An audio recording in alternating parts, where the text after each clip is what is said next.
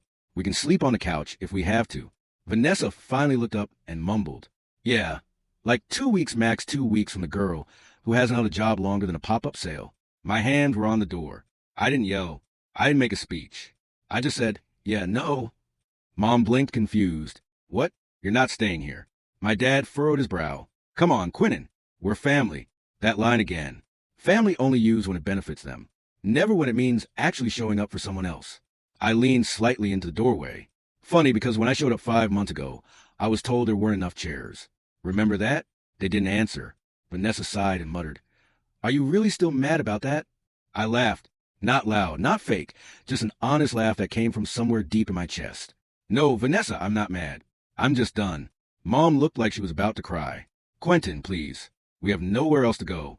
I shrugged. That sounds like something to figure out, but not here. Dad, try it again just a few nights. I don't have room, I said. We'll sleep on the floor. I nodded.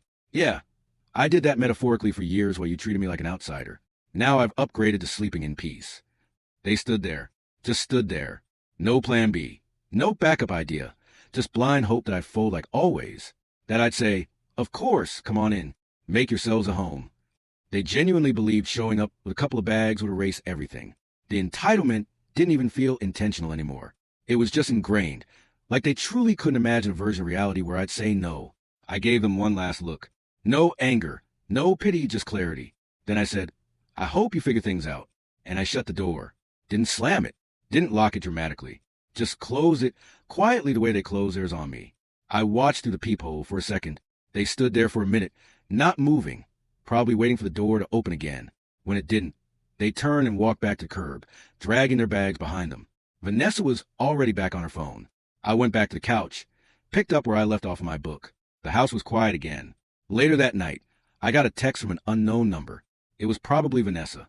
All it said was, You'll regret this. I didn't reply.